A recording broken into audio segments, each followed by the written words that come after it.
Show, episode 54. Here's our deleted scene from last week's Lost episode, LaFleur. Enjoy.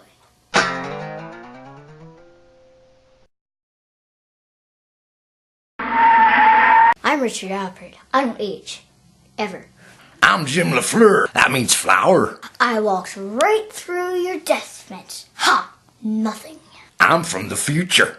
I like eyeliner. Yeah, I've been meaning to ask you about that there, Maybelline. Where can I get me some makeup products here on the island? I think I got a chance with this chick I know, but frankly, she's looking a little manly. If you know what I mean. Snirk, snirk, hark.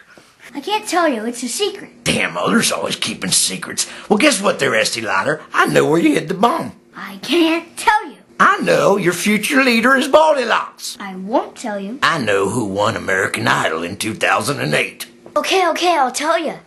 It's a little place on the far side of the island. I'll take you there. Well, now you're talking, little Richard. Giddy up.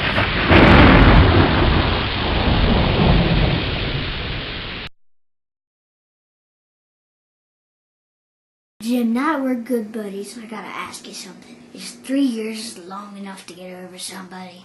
Well there, Horoscope, I'm glad you asked. Let me tell you something. I've been with some women in my time. Oh, and I can tell you what, 3 minutes is all it takes to get over them. 3 minutes tops. That's what I say.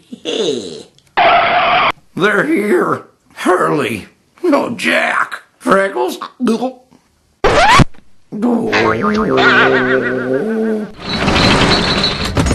We're back, and here's my dad's review of Watchmen. Hello. Before I begin, I just want to say I own the graphic novel Watchmen and have read it multiple times. I have no idea how this is going to play for the uninitiated. Its author, Alan Moore, has infamously labeled Watchmen unfilmable. Well, Mr. Moore, it has been filmed, and I defy anyone to say it wasn't done with the utmost exacting loving care. I think the real question at this time should be, was it worth the bother? Should anyone try to create anything anymore? We live in a culture where anyone with access to the internet or a camcorder can and will get their 2 cents out there. But unfortunately, it feels to me like the vast majority of the people out there doing that live to hate. They hate everything before it's ever been filmed, written, acted, conceived.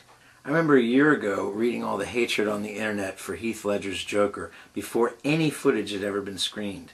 There's an old saying, those who can't do, teach. I think the new old saying should be, those who can't do, bitch. Is anything ever going to be enough anymore? The problem with movies made from books is that they can never live up to the images we ourselves have conjured from the written page.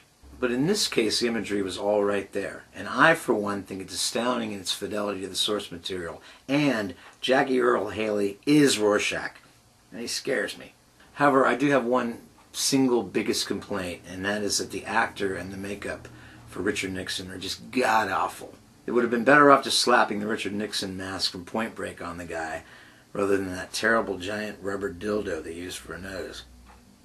And how about the ending? There's been so much talk now for months about the ending of this movie. I ultimately believe that an omniscient, naked blue man god who is capable of targeting and destroying cities around the globe simultaneously is a far more effective war deterrent than a single dead-on arrival extraterrestrial squid.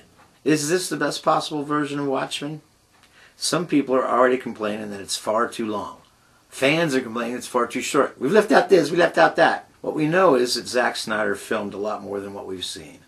We also know that Tales from the Black Freighter and Under the Hood will be available to own on DVD next week. We know there'll be an inevitable director's cut, and there's talk of integrating Tales from the Black Freighter back into the movie. So we know when this movie comes out on DVD, we're going to get so much more. I paid to watch Watchmen in the theater, and I'm glad I did. It's a big movie. It deserves a big screen. And soon we'll be able to watch it in the comfort of our living rooms, just as Zack Snyder envisioned it. All 10 hours. Skylar? Alright, we'll see you next week with our review of Race to Witch Mountain.